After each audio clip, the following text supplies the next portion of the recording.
The floor is yours. Thank you very much, Chair, for this opportunity to appear before this committee. We did submit a written submission prior to that, so if you allow me, I could just run through the highlights of what we presented, if that is acceptable. You are at liberty, DG. You may proceed in that fashion. Thank you very much, Chair. We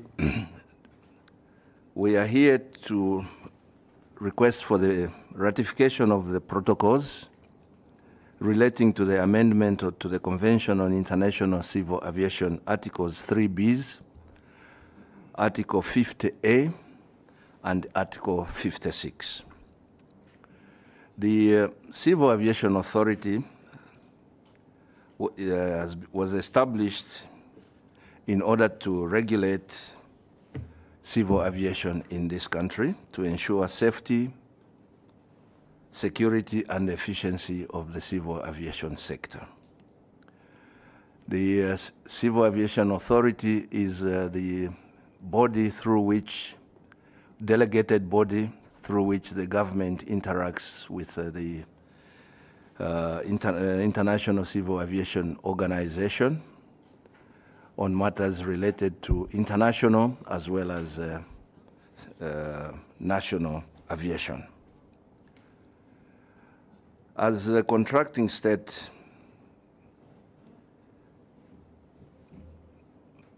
and an active member of the ICAO, Zambia is obligated to align its legal and institutional frameworks with the developments adopted by the ICAO Assembly.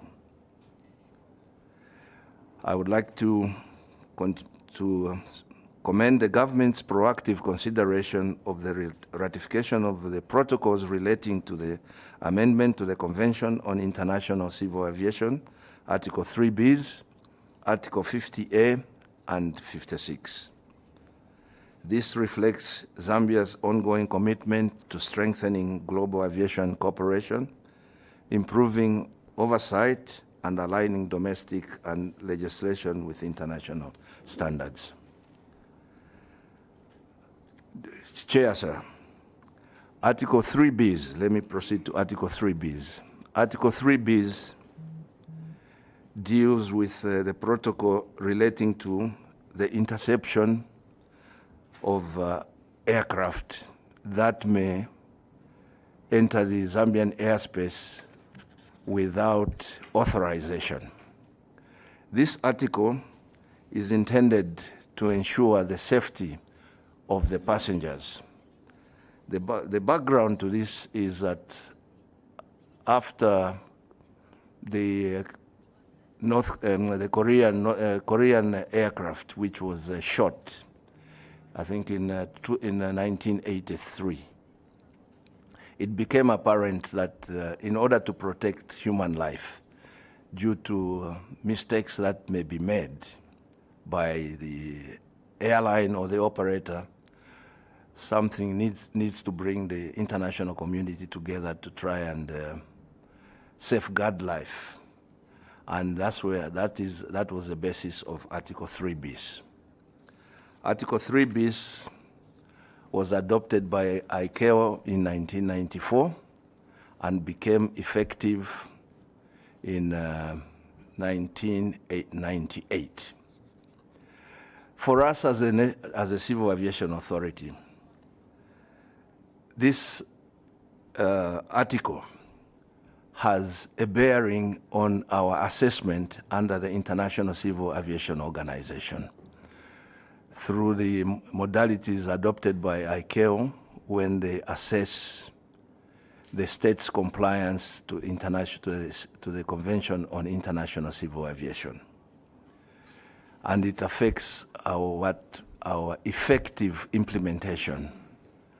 And therefore, it is something we would like to request that this is ratified in order to also help increase our effective implementation in terms of compliance with the Convention on International Aviation.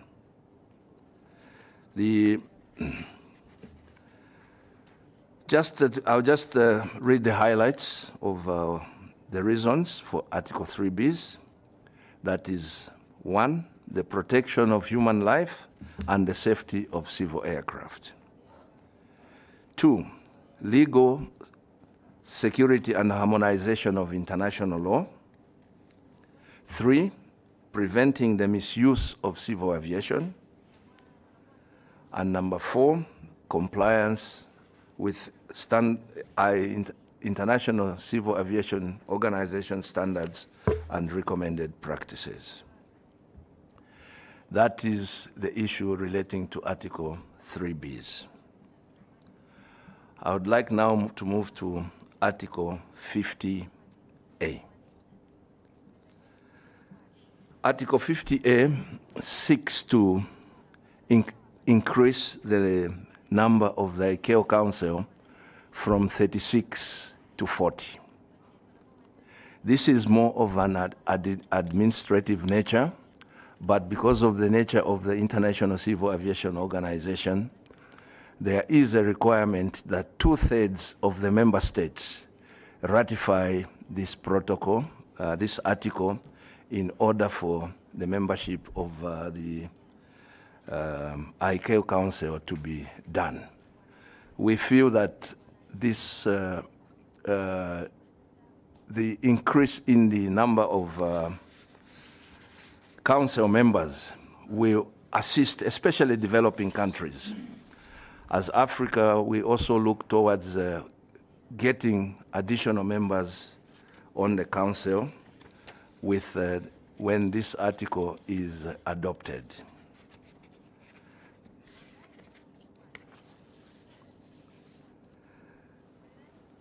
I would like now to move to the last item, which is Article 56. Article 56 seeks also to increase the membership of the ICAO Air Navigation Commission from 19 to 21. As I earlier said, this is more of an administrative nature, but also it will also provide for broader representation on the Commission. So we hereby recommend the ratification of the protocols relating to Article 3Bs, Article 50A, and Article 56, which will significantly enhance Zambia's compliance with global aviation standards. These measures will strengthen Zambia's international obligations, promote modernization of national aviation legislation, and improve the country's audit performance.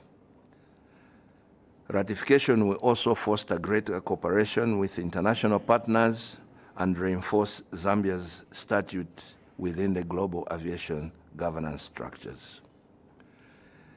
In view of these benefits, the authority recommends that the Republic of Zambia ratify the protocols, Articles 3Bs, Articles 50A, and Article 56 of the Convention on International Convention. I submit, Chair. Thank you. Director General, Civil Aviation Authority, Captain Lwembe, we thank you for that submission. Now it's my time to ask the honorable members to pose questions, if any, or indeed points of clarification on your submission.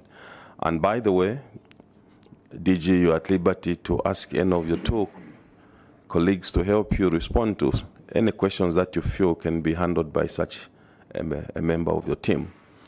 I can see the hand from Honorable Member for Kwacha, followed by the Honorable Member for Chifubu. Chair, thank you, and thank you, DG, for that wonderful submission. This is your baby as Civil Aviation Authority, the protocol that we are considering. And your institution was primarily established to ensure that there is safety and also to promote security and efficiency in the civil aviation. I would like to find out, before this protocol was crafted, whether we didn't have measures in place to ensure that safety in the aviation industry was actually guaranteed. Having this protocol to be brought at this particular point in time, what was prevailing previously in terms of security, in terms of safety of not only the aircraft, but also the passengers on board? Thank you, Chair. Thank you very much, Honorable Mlenga. DG, keep a tab on that concern as we ask Honorable Lubusha to ask a question also. Thank you, Chair. DG, having appreciated the significance and the objective, particularly of the two protocols relating to Article 50 and Article 56, which are relating to increasing the membership, I want to find out how many African countries have ratified these two protocols. And secondly, what possibility is there that the increase relating to the two protocols will grant the opportunity for African countries to be members in, will grant them membership to the African countries? Thank you. Thank you very much, honorable members. DG and your team, you can respond to those two questions. Thank you very much, Chair. Regarding the first question on the safety, which measures were in place to assure safety in Zambia. Zambia has generally been a place of where air transport, especially that is traversing through our airspace, is certainly considered a safe place to traverse without any adverse effects because of the nature of the policies and the nature of activities that take place within Zambia. So in general terms, Zambia is a safe and secure place for transiting aircraft. The only reason we are here to request is because we need to demonstrate compliance to the standards and recommended practices of the International Civil Aviation Organization. Because what comes out of Article 3Bs, Article 3Bs ends up in our audit areas, which ICAO looks at in terms of, in this particular instance, I am quite sure it sits under legislation. And this article sits also in at least two other areas of our audit areas, the same Article 3Bs. It sits in legislation, it will sit in ops, it also sits in air navigation services. So the overall impact of it on us being assessed by the International Civil Aviation Organization, it's now spreads into 3 audit areas. So as I can just say, it provides a negative impact on our compliance to the International Civil Aviation Organization standards and recommended practices. So its ratification will increase our effective implementation of ICAO standards and recommended practices. I submit on that particular question, sir. Have you taken care of Have you taken care of the second concern from Honorable Member for Chifubu? But before you do that, Yes. Honorable DG, allow me to ask our Honorable Member who is joining us virtually to introduce himself. Honorable Member, Honorable Pankata. Chair, thank you. Good morning, witnesses. My name is Emmanuel Msonda, Member of Parliament for Lupososi constituency, Northern Province. Thank you. Thank you very much, Honorable Member. DG, you may respond to the second concern from Honorable Member for Chifubu. Thank you, Chair. Thank you, Honorable Member. I do not have a number of states, but what I can say here with certainty is that more than 50% of our African states have ratified the articles.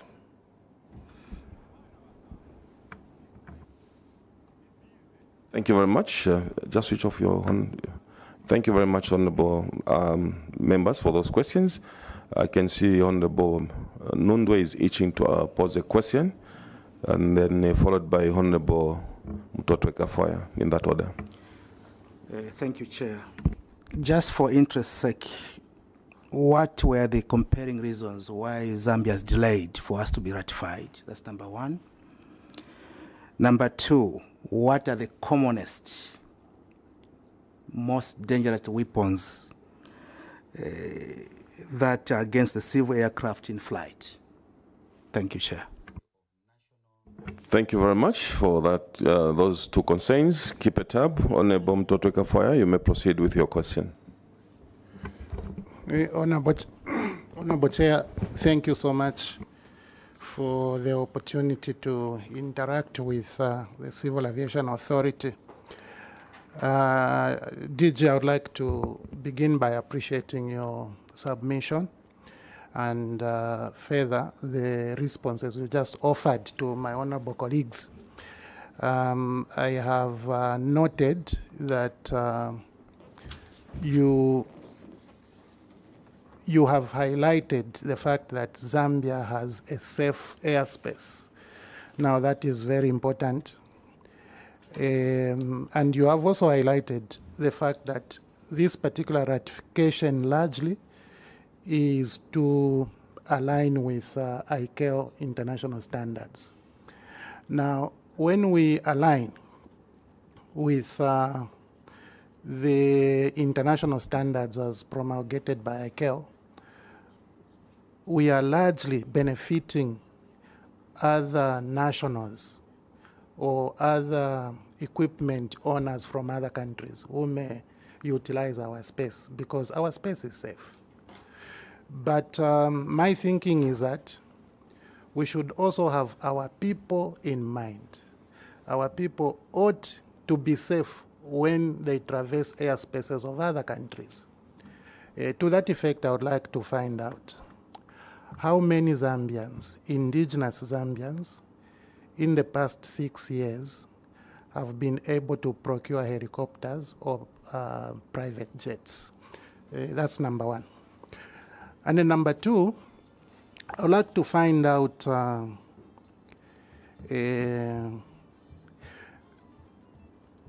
concerns around the aircraft which was believed to be carrying Egyptian nationals and parked at the international airport here in Lusaka and believed to have been involved in illegal gold trade, as to whether your organization had permitted that aircraft to land and park in the location it did park, and if so, under what consideration? Could it have been because we had not yet ratified these particular standards, or that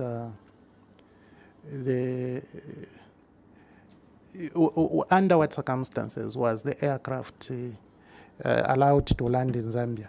And you may, out of interest, you may also wish to clarify whether that aircraft is still in Zambia or it has since left our soil. Thank you so much. Thank you very much, honorable members. Maybe just to help the witness, Honorable Mutotwe Kafwaya, On your second concern, I think the witness can avoid talking about the gold, where we are specifically looking at the arms, which is the weapons. If that aircraft had any weapons on it, you can refer to that. But maybe you cannot dwell so much on the gold issue, as it is not part of the subject that we are looking at.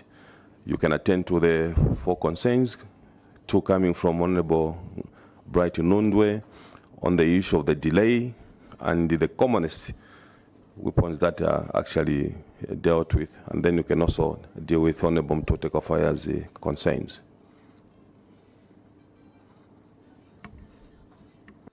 Thank you very much, Chair.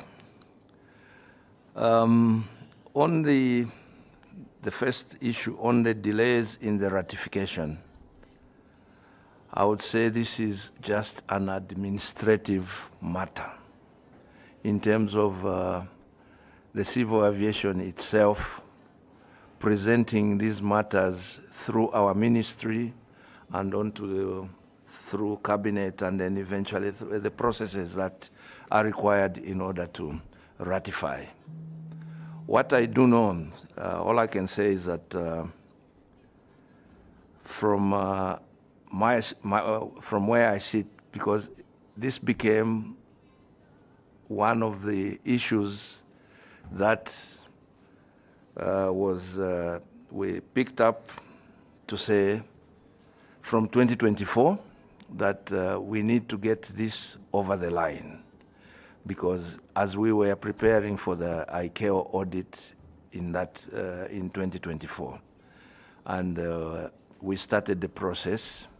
I am not sure what happened prior to my appointment as Director General, but I can say from the time I took over as Director General, this became one of the key deliverables I thought we could get done in my time as Director General.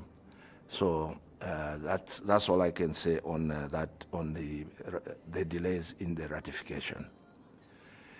In terms of weapons, let me just,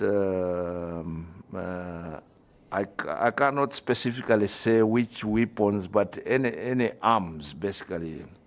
I am not in a position to know which weapons can be used outside of the aircraft to attack the aircraft.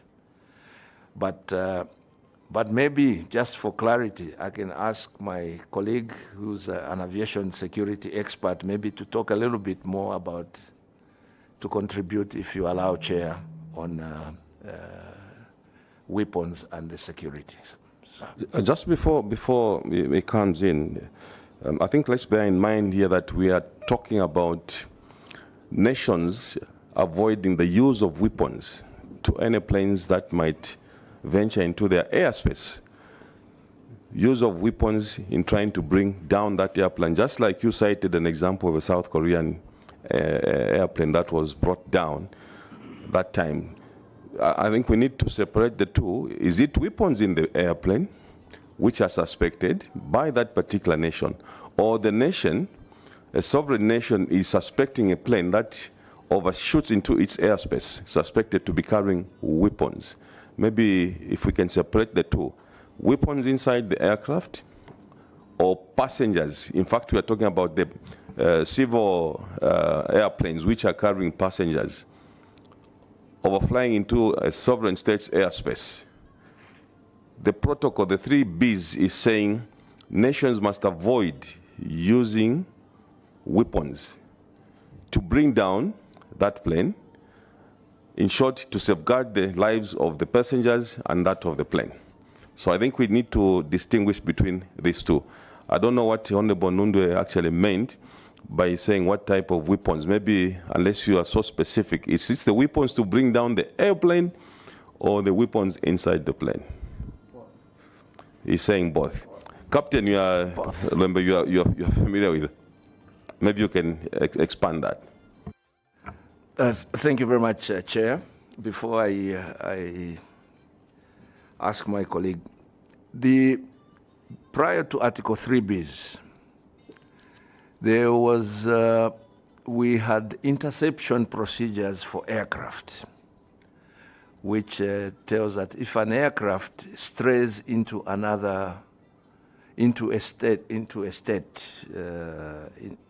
sovereign airspace of another state, then the state in which the aircraft has strayed in can send out, usually it's military assets which they send up, and there are very well established interception procedures which are taught to all pilots to be able to recognize and follow in case you are being intercepted. It is one of the requirements that is part of the pilot training. So it's pretty straightforward. But because of what happened in 1983, it was felt that there was a need to strengthen while you are doing the interception. Because in some states, an aeroplane may just fly over, and because you do not want to lose life, it may just eventually get to the boundary, and then it is gone. So this was intended to ensure that we try to strengthen the let me say, the commitment by states in terms of preserving life. Whether the pilot is complying with interception procedures or not, the first item would be, should we bring it down, or should we use other means in order to ensure that we deal with this aircraft before using lethal force onto this aircraft? Okay, that is where I want you to fully explain, Director General, and it also brings me to the question that Honorable Mutoteka-Foya had posed. I want to read some lines in your submission on the 2.1, protocol relating to Article 3Bs, where you are saying in A, the protocol relating to Article 3Bs deals with the problems of interception and other enforcement measures with respect to a civil aircraft in flight. Particularly, the protocol underscores the following key elements. One, the obligation of state to refrain from resorting to the use of weapons against aircraft in flight. So that's why we want to know, is it the weapons inside the aircraft or the state refraining? Then the other one is the obligation of a state in case of interception not to endanger the lives of persons on board and the safety of aircraft. So these are two straightforward issues that you have submitted. I believe it's the refraining of using weapons to bring that airplane down. But just to, as you have said, to intercept it and bring it down safely, not to endanger the lives of passengers and the aircraft itself. Chair, it is the use of external weapons to bring down the aircraft. Correct. I submit. Is that your submission? That is my submission. Thank you very much. The concern from Honorable Mutoteka-Foya, maybe you can deal with it. There are two aspects. One is how many aircraft and helicopters have been brought into the country in the last 6 years. I believe that is the question. By indigenous Zambians. By indigenous Zambians.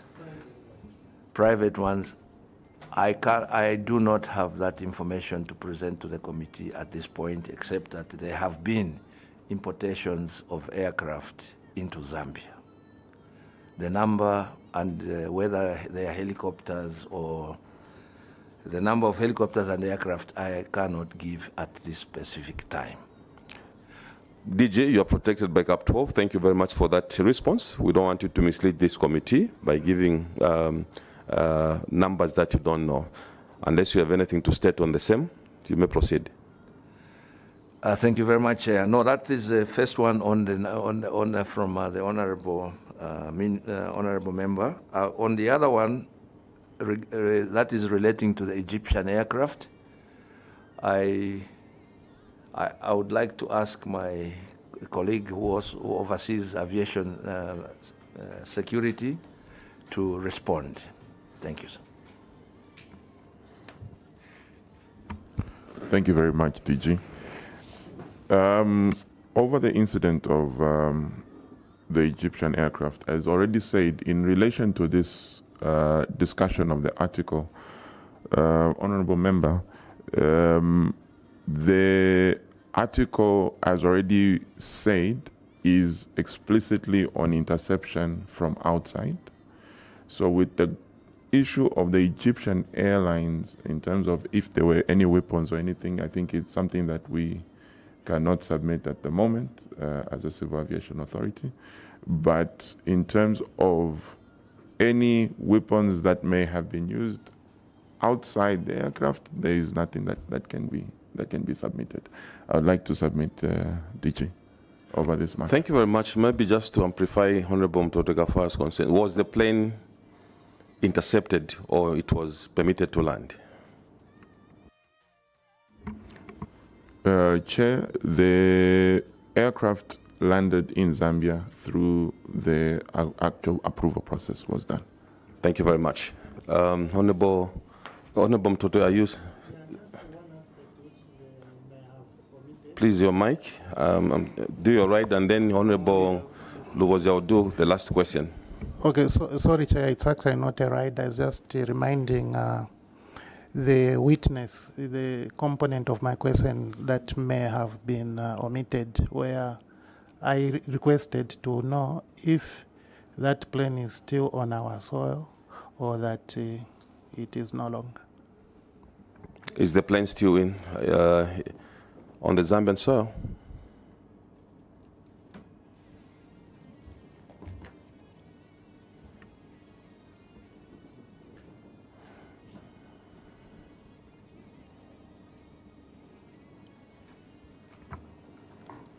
I am not in a position to comment because when the aircraft was, when the investigations were being taken on, the Civil Aviation Authority did have a part to play, but as to whether the aircraft is still in Zambia or not, I am not aware of its whereabouts. I submit.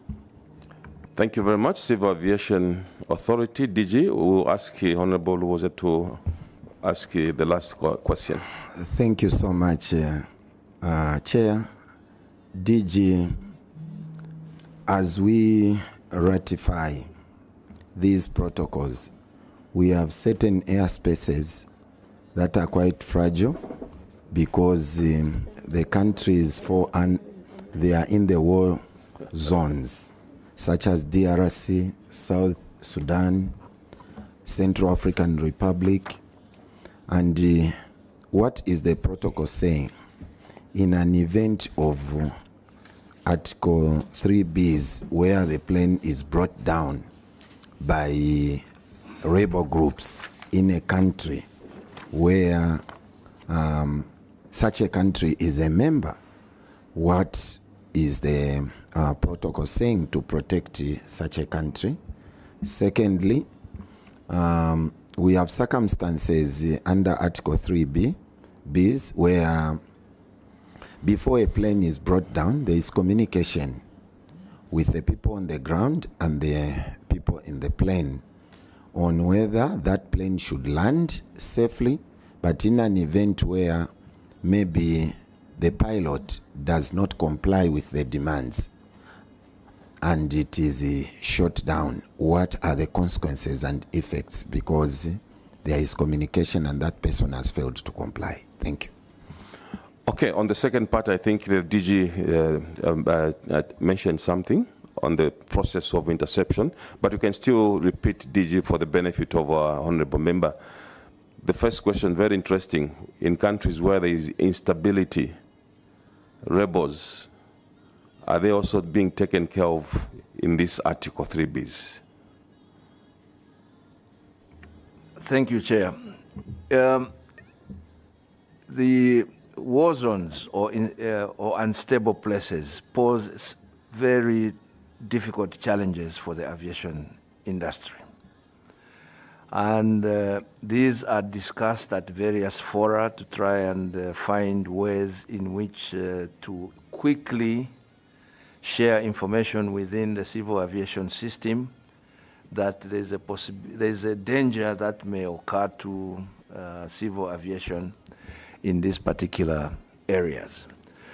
However, generally in most areas, as the honorable member has asked, it is up to each country and each operator to determine their needs on what is acceptable risk to them.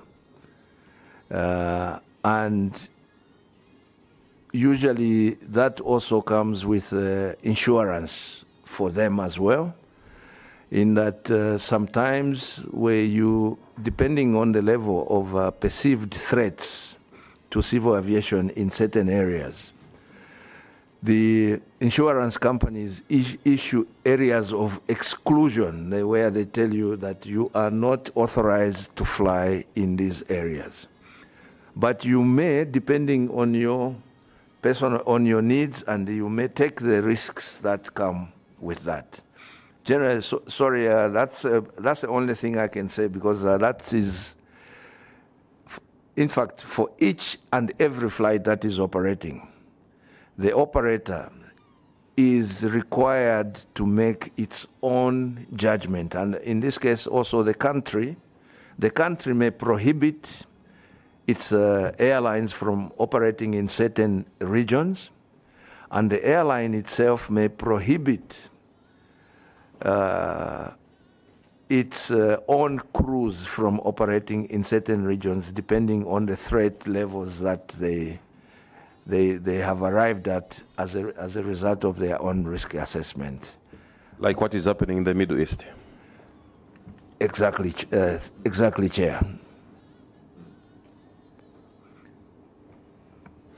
Thank you very much. Is that all? Okay, honorable members, unless there are any pressing issues, questions, points of clarification to the Civil Aviation Authority. Honorable Mpankata, do you have any concerns? Are you there? Yes, Chair, I'm around. I don't have any concerns. Thank you very much. Thank you very much, Honorable. Civil Aviation Authority, Director General and your team, the Committee on Transport Works and Supply would want to sincerely thank you for making an appearance before it, and we want to assure you that this is a very, very important subject as we proceed to ratify these protocols which have actually delayed. The membership is at 122, and we are short of 6 members to make it effective. So once Zambia ratifies, at least it will make a number. However, before we let you go, and before I remove the immunity that we had conferred on you, I may ask you if at all you have any comments that you want to share, last comments you want to share with the committee. No comments, Chair. Thank you very much. I therefore proceed to remove the Cap 12 of the laws of Zambia, powers and privileges of the National Assembly, and we would want to sincerely thank you once more for making an appearance, and we wish you all the best, meaning that once you walk out of this committee room, whatever you're going to say on the subject matter outside there, the Cap 12 will not apply, you'll stand on your own. Thank you very much, DG. We wish you all the best as you continue monitoring our airspace. Thank you very much.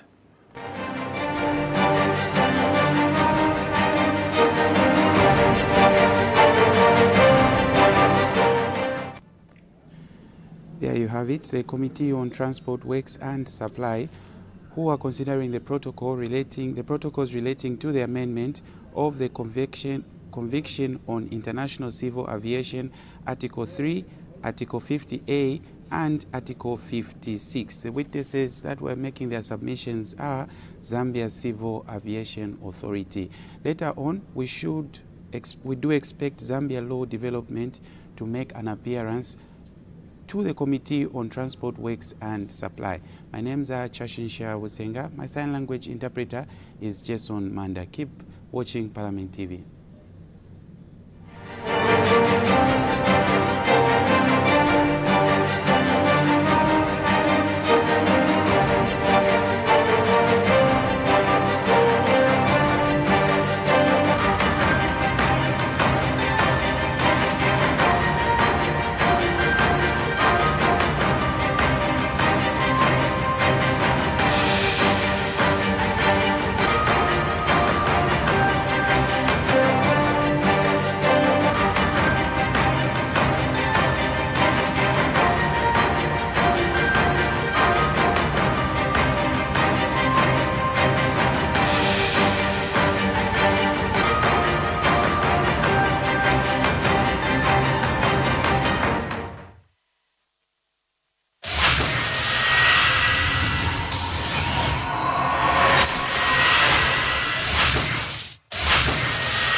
the Vice President's question time.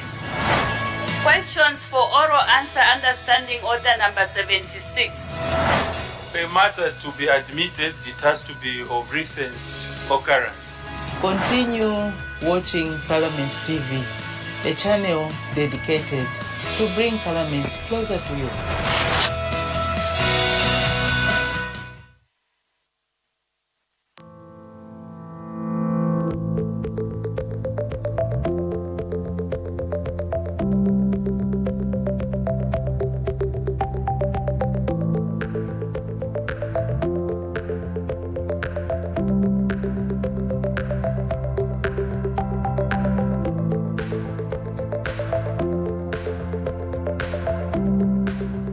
Early marriages, teenage pregnancies, and gender-based violence are some of the most challenging issues in Zambia, particularly in rural areas.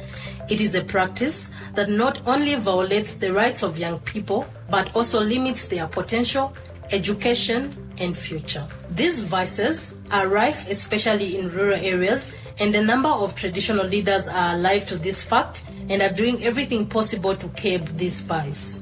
One traditional leader who is passionate about these issues is His Royal Highness Chief Chamuka of the Lenje-speaking people.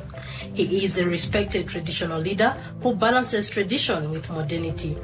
Through his influence, he actively fights against early marriages and ensures that his people embrace both their cultural heritage and Zambia's national values. His Royal Highness begins by sharing his perspective as a traditional leader on how these national values align with the traditions and cultural practices in his chiefdom.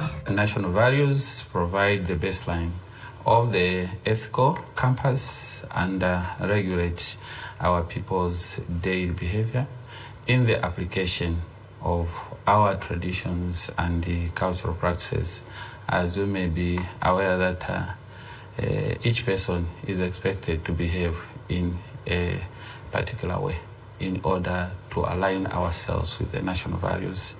And then the other thing is that our chiefdom, as a chiefdom, we have put in place a theory of change. And this theory of change ensures that it gives us a clearly outlined goal and how to achieve these goals. And in this regard, national values and principles establish for us the ultimate goals that our chiefdom or individuals have to achieve and how to get them. National values guide every decision-making process in our chiefdom. We cannot make decisions without engaging and embracing ourselves in the national values because they act as a mirror for our decision-making. Traditions and cultural practices are supposed to be applied correctly. And so national values, therefore, come in to help the leaders and individuals to define what is proper, correct, important, beautiful, worthwhile, or desirable. I think we should embrace that behavior which is desirable and which fits very well in the national values and principles. His Royal Highness Chief Chamuka also highlights the measures being put in place within his chiefdom to promote gender equality and prevent harmful practices such as early marriages. We have put in place the chiefdom bylaws on ending early marriages, teenage pregnancies, child defilement, and child labor. Then apart from that, we have a very important local law or policy, which is gender responsive local policy, 50-50, okay, in terms of decision making, to ensure that even the vulnerable have a voice. So what we have done in the land allocation is 50-50, okay? We make sure that women and men have the parity in terms of land acquisition, and even in decision-making positions, the women and men have equal numbers in committees. For me, that's very, very important.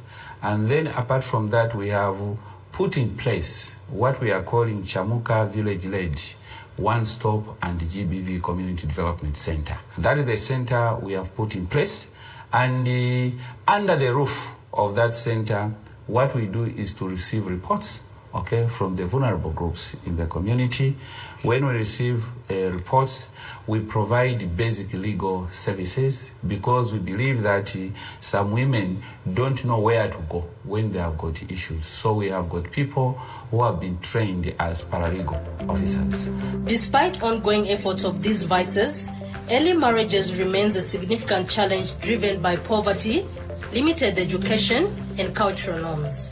To assess the impact of these interventions, we spoke with young girls who broke free from early marriage and returned to school.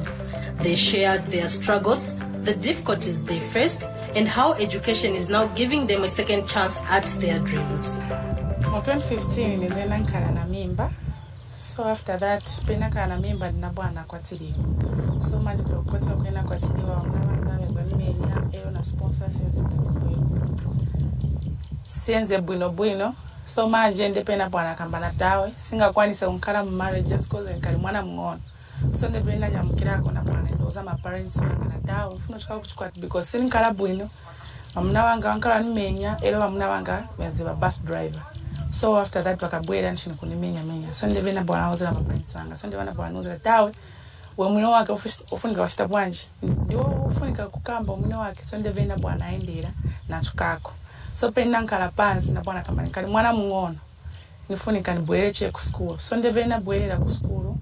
So pa kubwera ku school na bwana aenda one stop center na kuri wa chief. Na waza nifuna bwerera ku school. Na pano. So baba wanipasa encourage yokambati awe bwerera ku school. Ndevana bwana pasira na sponsor wa chief wanipasira na drama na drama uniform na mabuku. So na bwana bweza grade 7. So napasa naamba 40 grade 8 hapa. So ni grade 9 nilemba exam this year. But guys, school ni yabwino. Chikwati kulibena kwe chimapereka rowan. Because chikwati ukayambira chikwati ukali mwana mng'ono. Ozati life yako kulibe kweuza shitabani kweuza enda pasogoro. But school ili bwino. Pano peni nikasiza school. Nza kwanisa kusunga ma parents banga, nza kwanisa kusunga kona benangu bantu. Or maybe nza kwanisa kutenza kwa bantu benangu. So school ni yabwino maningi. Osaleka oloine pano peni lile sinireka paka nisirize school paka ku university paka nikambo savings. Mu 2015 na bwana atenga mimba nshini mu grade 8. Na bwana nipeleka kuchikwati na bwana aenda. Na bwana nkala na mwana mu 2016. Na bwana ankala kuja kuchikwati. Senzo nisunga bwino wa mna wanga. Nzo nimenya sopo ya mwana simenzo gula. Peza chema tebela washa socha bina manzi eka. Kutoka hapo manje na bwana kambata one chikwati sinza kwanisa. Zipetacheni bwerere kwatu. Nde mwana bwana bwerera kwatu. Na nkala kuja na tawa hapa nchili mfana ni bwerere che ku skulu. Nde mwana bwana nyamukira naenda kwa chief. Wa chief na bwana ntandizira na bwana aoza na nifuna bwerera ku skulu nachoka kuchikwati. Baba wantandizira ananigulira ma uniform, mabuku, sapato. Na bwana yamba mu grade 8. After niyambe kufika mu grade 9 examination inabwa yashita expired. Ishita expired na bwana uzati ubweze mu grade 7 na bwana bweza. Na bwana remba exam ya first na bwana feruka na tawo sinzareka. Na bwana yamba futi na bwana remba. Hapa manje napasa. Nenda mu grade 8.